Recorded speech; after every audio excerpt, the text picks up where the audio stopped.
ഹൗറ സ്റ്റേഷനെത്തി. ഇപ്പോൾ ഗൈസ് കൊൽക്കത്തയിലെ 5 പ്രധാനപ്പെട്ട സ്റ്റേഷനുകളിൽ ഏറ്റവും വലിയ സ്റ്റേഷനാണ് ഈ ഹൗറ ജംഗ്ഷൻ എന്ന് പറയുന്ന ഈ സ്റ്റേഷൻ.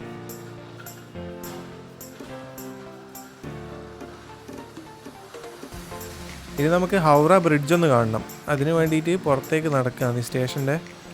അത് കഴിഞ്ഞിട്ട് നമുക്ക് അടുത്ത ട്രെയിൻ ഉള്ളത് കൊൽക്കത്തയിൽ നിന്നാണ്. സമയം ഇപ്പോൾ പുലർച്ചെ 2 മണി എങ്ങനെ ആയിട്ടുണ്ട്. ഇപ്പോൾ ഒരു ചായ കുടിക്കാൻ വേണ്ടിയിട്ട് സ്റ്റേഷനിൽ തന്നെയുള്ളൊരു ഷോപ്പിൽ നിന്നിട്ടുള്ളത്.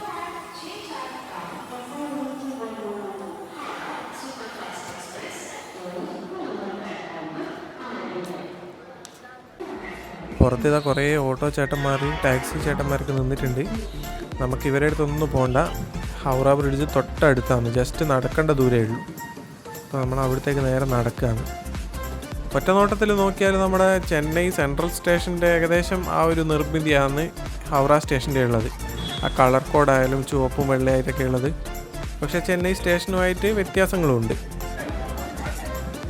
നമ്മളെ കൂടെയുള്ള ഒരാൾ ചോദിച്ചു, ഇതാണോ ഹൗറ ബ്രിഡ്ജ് എന്ന്? ആരാ? അതിന്റെ ബേക്കിൽ കാണുന്നുണ്ട് ഒരു സാധനം, അതാണ് ഹൗറ ബ്രിഡ്ജ്. ഹായ് ഗൈസ്, കൽക്കത്തയിലെ ഫസ്റ്റ് മോർണിംഗ് ആണ്.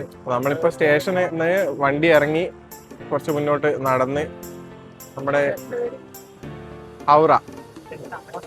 അപ്പം നമ്മൾ ഇന്ത്യയിലെ തന്നെ ഒരു പ്രധാനപ്പെട്ട കൺസ്ട്രക്ഷൻ നിർമ്മിതി, സ്റ്റീൽ നിർമ്മിതി, എല്ലാം ഇരുമ്പ് കൊണ്ട് ഉണ്ടാക്കിയ ഒരു നിർമ്മിതി ഇതിൻ്റെ മുന്നിലുള്ളത്. നമ്മളുള്ളത് രവീന്ദ്ര സേതുവിൻ്റെ മുന്നിലാണ്. രവീന്ദ്ര സേതു എന്ന് പറയുന്ന ഒരു പാലമുണ്ട് കൽക്കത്തയിൽ. അപ്പോൾ ചിലപ്പോൾ രവീന്ദ്ര സേതു എന്ന് പറഞ്ഞാൽ നിങ്ങൾക്ക് മനസ്സിലാവില്ല, ചിലപ്പോൾ അങ്ങനെ കത്തില്ല പെട്ടെന്ന്. രവീന്ദ്ര സേതുവിന് പകരം വേറൊരു പേര് പറഞ്ഞാൽ കുറച്ച് പേർക്കെങ്കിലും പെട്ടെന്ന് കത്തും. ഹൗറ ബ്രിഡ്ജ്. അപ്പോൾ ഹൗറ ബ്രിഡ്ജിൻ്റെ മുന്നിലാണ് നമ്മളിപ്പോൾ ഉള്ളത്. ഇതാ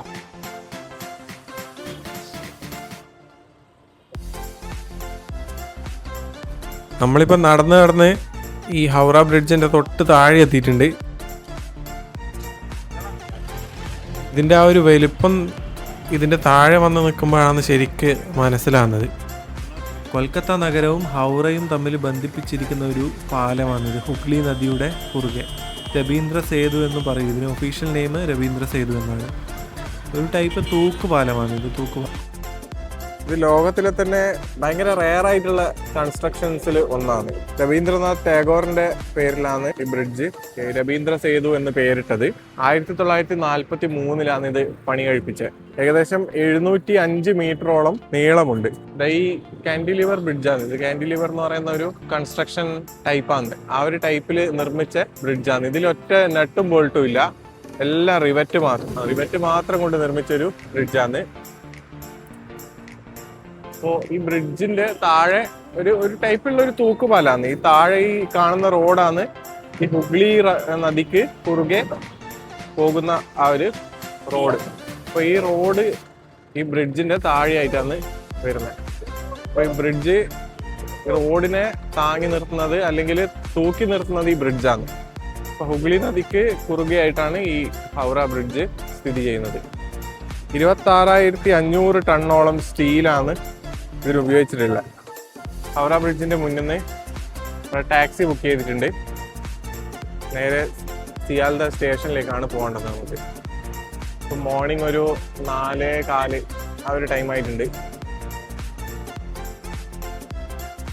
നമ്മൾ ടാക്സിയിൽ കയറി ഇപ്പോൾ ഈ ഹൗറ സ്റ്റേഷൻ്റെ മുന്നിൽ കൂടെ ഒന്നുകൂടെ ചുറ്റിയിട്ട്, വൺ വേ ആയതുകൊണ്ട് ഒന്ന് ചുറ്റിയിട്ട് വന്നിട്ട് നേരെ ഹൗറ ബ്രിഡ്ജിലേക്ക് തന്നെയാണ് കയറാൻ പോകുന്നത്.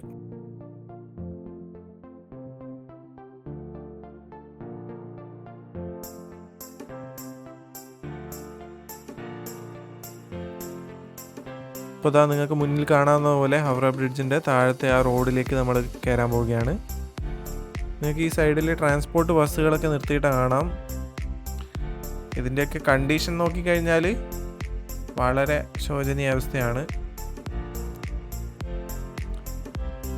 നമുക്കിവിടെ അധികം ടൈമൊന്നുമില്ല, ചുറ്റാനുള്ള ടൈമും ഇല്ല. കാരണം രാത്രിയാണ് ഇവിടെ നമ്മൾ എത്തിയിട്ടുള്ളത്. ഈ ഒരു രാത്രി പുലർച്ചെ സമയത്ത് നമുക്ക് അങ്ങനെ കാണാനോ വിസിറ്റ് ചെയ്യാനോ പറ്റിയ സ്ഥലങ്ങളൊന്നും ഇവിടെ ഇല്ല. പിന്നെ ഇവിടെ ട്രെയിനുകൾ തമ്മിലുള്ള ഒരു ടൈം വ്യത്യാസം വളരെ കുറവാണ്. അപ്പോൾ നമുക്ക് എത്രയും പെട്ടെന്ന് സ്റ്റേഷനിൽ എത്തിക്കഴിഞ്ഞാൽ നമ്മൾ കുറച്ചുകൂടിയും ടെൻഷൻ ഫ്രീ ആവും. നമ്മളിപ്പോൾ ഹൗറ ബ്രിഡ്ജിൻ്റെ ആ ഒരു റോഡിലൂടെയാണ് ഇങ്ങനെ പോയിക്കൊണ്ടിരിക്കുന്നത്. നിങ്ങൾക്ക് രണ്ട് സൈഡും തൂണുകളൊക്കെ കാണാം. ആ ബ്രിഡ്ജുമായിട്ട് റോഡ് കണക്ട് ചെയ്തിട്ടുള്ള ആ ഒരു തൂണുകളാണ്. അതുപോലെ റോഡ് നല്ല വെളിച്ചമൊക്കെ ഉണ്ട്. സ്ട്രീറ്റ് ലൈറ്റ് പോലെ, സ്ട്രീറ്റ് ലൈറ്റ് പോസ്റ്റുമേലുള്ള സ്ട്രീറ്റ് ലൈറ്റ് അല്ല, ബ്രിഡ്ജിൻ്റെ താഴെ തന്നെ സ്ട്രീറ്റ് ലൈറ്റൊക്കെ ഘടിപ്പിച്ചിട്ട് നല്ല കാണാനൊക്കെ രസമുണ്ട്. അപ്പോൾ ഹൗറ ബ്രിഡ്ജിലൂടെ വലിയൊരു ആഗ്രഹം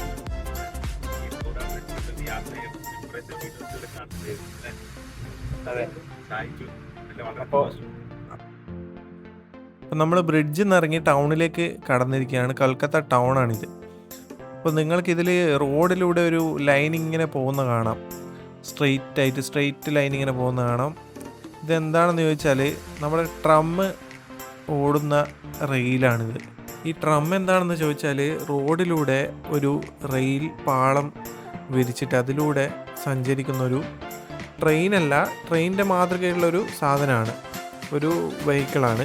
ഇവിടുത്തെ ട്രം ഈ സമയത്ത് ഓടാറില്ല, ഈ രാത്രി പുലർച്ചെ സമയത്ത് ഓടാറില്ല, രാവിലെ ആകുമ്പോഴാണ് തുടങ്ങുക. അപ്പോൾ എനിക്കത് നിങ്ങൾക്ക് കാണിച്ചു തരാൻ പറ്റില്ല. ഞാനതിൻ്റെ ഫോട്ടോ ഇതിൻ്റെ കൂടെ ചേർക്കാം. അപ്പം നമ്മളെ സ്റ്റേഷൻ എത്താനായിട്ടുണ്ട്. ട്രമ്മിനെ കുറിച്ച് പറയുകയാണെങ്കിൽ 1873 ആദ്യമായിട്ട് കൊൽക്കത്തയിൽ ട്രം സ്റ്റാർട്ട് ചെയ്തത്. ഹോഴ്സ് ഡ്രോൺ ആയിരുന്നു, എന്ന് വെച്ചാൽ കുതിരകളായിരുന്നു ആ സമയത്ത് വലിച്ചിരുന്നത്. അതിനുശേഷം 1902 ഇത് ഇലക്ട്രിഫൈഡ് ചെയ്യുന്നത്. പിന്നെ ഇലക്ട്രിഫൈഡായിട്ട് കുതിരകളുടെ ഒന്നും സഹായം ഇല്ലാണ്ട് തന്നെ വൈദ്യുതിയിൽ ട്രം ഓടാൻ തുടങ്ങി. ഇന്ത്യയിലെ ഇപ്പോഴും പ്രവർത്തിക്കുന്ന ഒരേ ഒരു ട്രം സിസ്റ്റമാണ് കൊൽക്കത്തയിലുള്ളത്. അപ്പോൾ നമ്മുടെ ടാക്സി ഇതാ സ്റ്റേഷൻ്റെ ഈ ഒരു കോമ്പൗണ്ടിലേക്ക് കടന്നിട്ടുണ്ട്. ഇവിടെ സ്റ്റേഷൻ്റെ തൊട്ടടുത്ത് തന്നെയാണ് മെട്രോ സ്റ്റേഷനും, സിയാൽദ മെട്രോ സ്റ്റേഷനും റെയിൽവേ സ്റ്റേഷൻ്റെ തൊട്ടടുത്ത് തന്നെ ഉണ്ട്. ഈ മെട്രോന് ഒരു പ്രത്യേകതയുണ്ട്. നമ്മൾ ഹൗറ ബ്രിഡ്ജ് വഴി കടന്നു വന്ന ആ ഒരു ബ്രിഡ്ജ് കടന്നു വന്ന ഹുഗ്ലി നദിയുടെ കുറുകെ തന്നെ ഈ മെട്രോയും ആ ഹുഗ്ലി റിവർ കടന്നു വരുന്നുണ്ട്. അത് മുകളിലൂടെ ഒന്നുമല്ല, അണ്ടർ വാട്ടറായിട്ട് പുഴയുടെ താഴെ കൂടെ ഒരു അണ്ടർ വാട്ടർ ടണലിലൂടെ. ഇന്ത്യയിലെ തന്നെ ആദ്യത്തെ അണ്ടർ വാട്ടർ മെട്രോ ടണലാണ് ഈ ഹുഗ്ലി നദിക്ക് കുറുകെയുള്ളത്. അപ്പോൾ നമ്മൾ സിയാൽദ സ്റ്റേഷൻ എത്തി. ഇനി ഇതിൻ്റെ അകത്ത് കയറി കുറച്ച് സമയം വെയിറ്റ് ചെയ്തിട്ട് നമ്മുടെ അടുത്ത ട്രെയിന് ജൽപായ്ഗുഡിയിലേക്ക് അടുത്ത ട്രെയിന് പിടിക്കണം. നമ്മൾ ഈ സ്റ്റേഷനിൽ കയറി വരുന്ന സമയത്ത് തന്നെ നമ്മളെ സ്വാഗതം ചെയ്തതൊരു ആൽക്കോ ലോക്കോമോട്ടീവാണ്. WDM-30 മോഡല്, പണ്ടത്തെ ആൽക്കോ ലോക്കോമോട്ടീവ്. നമ്മുടെ നാട്ടിലൊന്നും ഇത് കാണാനേ ഇല്ല.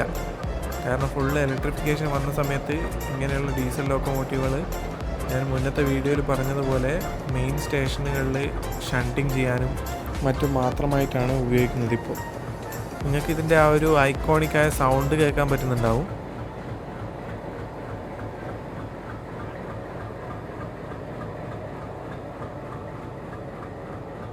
അതും കണ്ട് നമ്മൾ നേരെ ട്രെയിനിലേക്ക് കയറി. അപ്പോൾ ജൽപായ്ഗുഡിയിലേക്കുള്ള ട്രെയിനിൽ കയറി കഴിഞ്ഞിട്ട് നല്ലൊരു ഉറക്കമൊക്കെ ഉറങ്ങിക്കഴിഞ്ഞപ്പോഴേക്കും നമ്മളെ ഫുഡ് എത്തിയിട്ടുണ്ട്. ഫുഡ് എന്ന് പറയുമ്പോൾ നമ്മളെ ഒരു നോർത്ത് ഇന്ത്യൻ ടൈപ്പ് അല്ലെങ്കിൽ വെസ്റ്റ് ബംഗാൾ, പ്രത്യേകിച്ച് ബംഗാളി ടൈപ്പ് താലിയാണുള്ളത്. ചോറുണ്ട്, ദാൽ കറിയുണ്ട്, അതുപോലെ മുട്ടക്കറിയുണ്ട്. മുട്ട ഫ്രൈ ചെയ്തിട്ടുള്ളൊരു കറിയാണ്. പിന്നെ ഒരു വെജിറ്റബിളിൻ്റെ ചെറിയൊരു കറിയുണ്ട്.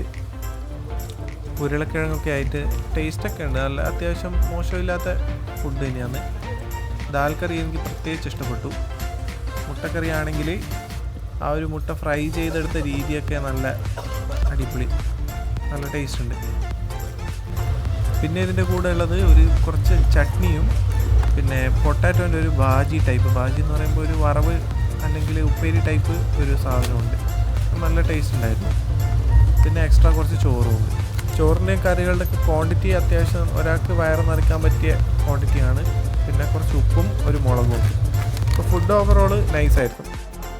ഇപ്പോൾ ഫുഡും കഴിച്ച് നമ്മളൊന്ന് പുറത്തേക്ക് ഇറങ്ങിയിട്ടുണ്ട്. ഒരു സ്റ്റേഷനിലിപ്പോൾ നിർത്തിയിട്ടാണുള്ളത്. കൊൽക്കത്ത ഹൽദിബാടി എക്സ്പ്രസ് ആണിത്. നമ്മൾ AC-യിലായിരുന്നു ബുക്ക് ചെയ്യുന്നത്. യാത്രയൊക്കെ നല്ല കംഫർട്ടബിൾ തന്നെയാണ്. പഴയ മോഡൽ ICF കോച്ചാണ്, പക്ഷേങ്കിൽ കോച്ച് നല്ല വൃത്തിയും കാര്യങ്ങളുണ്ട്, നല്ല സൗകര്യങ്ങളുണ്ട്. നമ്മളിപ്പോൾ ഇതാ ഈ ഒരു കോച്ചിലാണ് നമ്മുടെ സീറ്റ് ഉള്ളത്. എനിക്ക് സൈഡ് ലോവർ ബർത്താണ് കിട്ടിയിട്ടുള്ളത്. ഇപ്പോൾ ട്രെയിനിൽ തിരക്കൊന്നും അങ്ങനെയില്ല, അതുപോലെ നല്ല കംഫർട്ടബിളായ യാത്ര തന്നെയായിരുന്നു.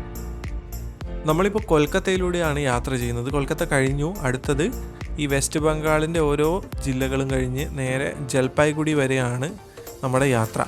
ജൽപായ്ഗുഡി എന്ന് പറയുമ്പോൾ ഈ നോർത്ത് ഈസ്റ്റിൻ്റെ ഒക്കെ ഒരു അടുത്തായിട്ടാണ് വരുന്നത്. നോർത്ത് ഈസ്റ്റ് സംസ്ഥാനങ്ങളുടെ ഒക്കെ ഒരു ഗേറ്റ് വേ എന്ന് വേണമെങ്കിൽ പറയാം. അതുപോലെ നമ്മൾ പോകാൻ പോകുന്ന സിക്കിമിൻ്റെയും ഡാർജിലിങ്ങിൻ്റെയും പ്രധാനപ്പെട്ട ഗേറ്റ് വേ തന്നെയാണ് ന്യൂ ജൽപായ്ഗുഡി സ്റ്റേഷൻ.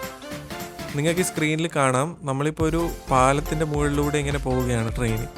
അപ്പോൾ ഇത് ഏത് നദിയാണെന്ന് ചോദിച്ചാൽ നമ്മുടെ എല്ലാം ഗംഗാ നദിയാണ്. ഇന്ത്യയുടെ പ്രധാനപ്പെട്ട ഒരു നദി തന്നെയായ ഗംഗാ നദി. UPയും ബീഹാറൊക്കെ കഴിഞ്ഞ് വെസ്റ്റ് ബംഗാളിൽ എത്തിക്കഴിഞ്ഞാലാണ് ഈ ഒരു ഇത്രയും വലിയൊരു സൈസിലേക്കും ഒരു കടൽ പോലെ നിങ്ങൾക്ക് കാണാം, ദൂരെ കര കാണാനേ ഇല്ല. അപ്പോൾ ഇത്രയും വലിയൊരു സൈസിലേക്ക് മാറി ഗംഗാ നദി.